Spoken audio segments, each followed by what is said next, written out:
Here's how I know you're scared to start an LLC. For starters, you're watching this video. But let me tell you something, it's not at all as hard as it seems. Although it's not easy, it's definitely doable. So in this video, I'm basically gonna share with you some of the things that I wish I knew before starting a business and some things that I've learned along the way to hopefully help alleviate your struggles and make you feel a lot better about what it is you're going to start. This isn't going to give you all of the answers that you're looking for, but hopefully it can help alleviate some of that fear that you might have or some of that apprehension that you're feeling towards starting your own business. First thing that I always like to tell people is to just start. Start now, like start today. Like pause this video right now and start your business. The biggest thing that people get caught up on is, oh, what if I fail? Like, what should I name the business? I don't have a logo. I don't have suppliers. I don't have all these things. And, people say all these things and it's really just to stop them from actually getting started. I know that not everyone is an igniter, not everyone is an initiator, but what I do know is that if you have an idea and you really want to go forward with it and you made that decision that I'm going to start my business, but you know deep down that you're not an initiator, that's fine, because there are people out there that you can pay to get your business idea started. And I might have talked about this service in other videos, but basically what I'm referring to is Fiverr. There's Upwork. There are literally virtual assistants out there waiting for you and your business idea to come across their table or come across their emails and basically to have them help you get started on that. So I like to say there are 3 types of people in business. There are your ideas people, so people who come up with ideas all day long. They can literally, all they could do they could sit in a room and just come up with a ton of ideas per day, right? And then you have your initiators. These are people who can take those ideas and actually bring them to life. These are your people who are starters, they're doers, right? And then you have your maintainers. These are people who are going to take that business idea that that business that's gone from idea to creation and actually maintain it. And these are the people that come into work every day and they're making sure that all of the systems and processes are functioning as they should. They are the ones that are okay with doing, the same daily task. These are people who like structure, right? And I have this theory that you cannot have all 3. And I know that sounds really bad, but this is important because you need to know what you lack, because you need to be able to delegate those, attributes to someone else to help you create a successful business. And I know for me personally, I'm an ideas person and I'm an initiator. That maintaining thing is not for me. I genuinely despise doing the same thing every single day. I do like building the processes and the systems so that someone else can go in and manage it. And this is where the virtual assistants come into play, for example.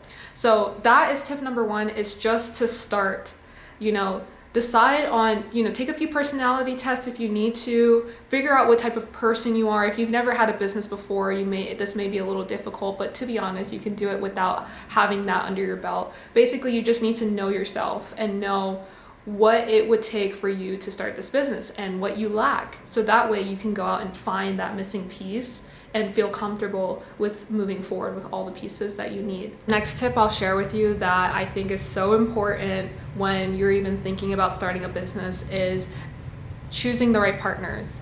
It's really easy to basically get caught up in the fantasy of starting an amazing business with your best friend or with your family members or your significant other, but you want to think more long-term when you're thinking about your partners. So let's say you have this amazing business idea that you came up with, or you're with a friend and you guys just are just hanging out one day and you're like, yo, what if we started a business that does X, Y, and Z, right?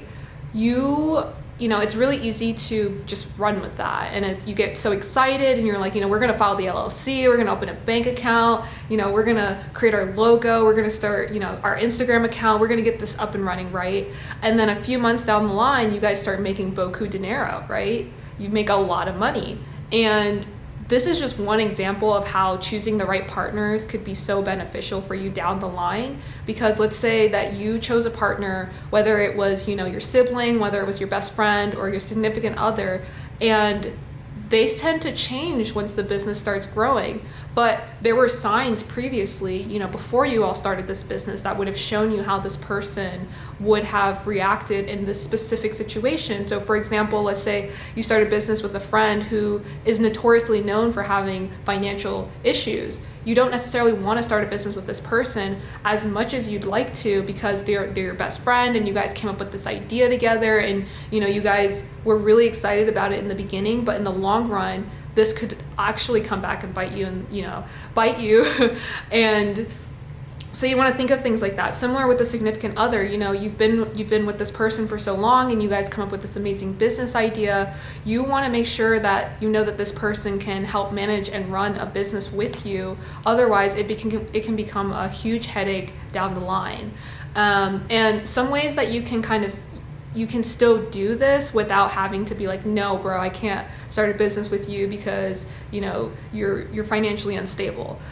What you can do is you can create when you create your LLC, because you should be creating an LLC, especially if there's more than one partner. When you create your LLC, you want to make sure that you have your operating agreement in place, and services like LegalZoom and other services offer a operating agreement online for you. These are super generic, but what you should do in the beginning, and I know a lot of people are not thinking about this because they tend to spend more time on their logo design and those sort of things. But these sort of things, such as your operating agreement, you should spend days, if not months, on perfecting, because let's say the goal is to grow a business that is huge, right? Like, why start a business if you don't want it to be successful? So let's say your business is successful and you don't have this operating agreement in place that basically states how the business will be operated, how each member of the business gets paid, what percentage each person owns, what to do if someone decides they want to leave the business, or what to do if someone does some sort of criminal act. Like, all of these things are spelled out in your operating agreement, so you want to make sure you spend some good time on it. And if you are in the position to, I would definitely hire a lawyer to review the document and basically go over a few scenarios with you. This is kind of where you lay everything out on the table, all of the potential possibilities between partners that could arise. You want to lay all of that out and put it in your operating agreement.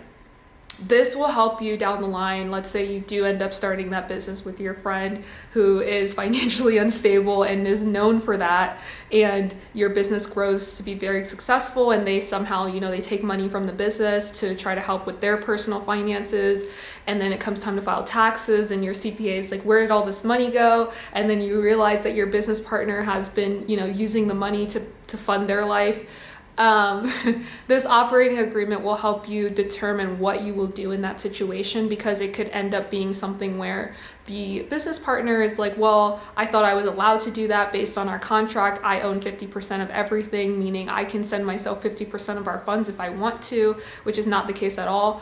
But again, if you don't have that proper documentation, your operating agreement in place, then technically they can kind of get away with whatever they want to.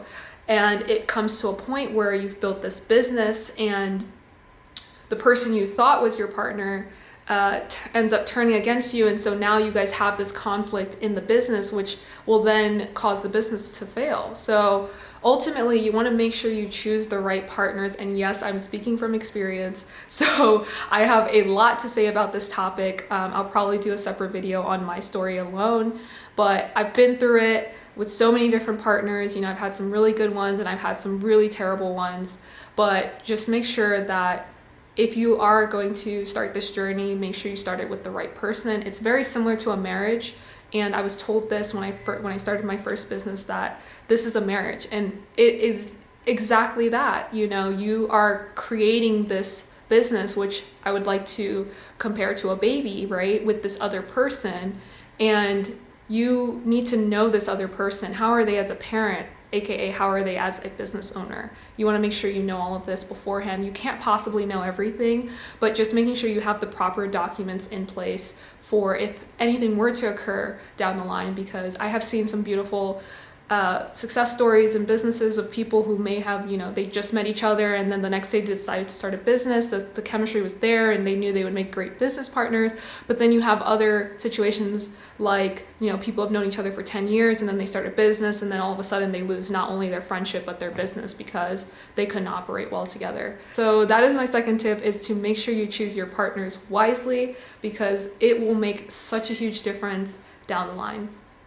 Next tip is be prepared for surprises. Not everything is gonna go as it should in business, like ever. So just be prepared to experience the unexpected. If you're the type of person who does like to see the same thing every single day and you're that maintainer person, then it might be good to partner with someone who is on the ideas side if you are just a maintainer and an igniter, for example.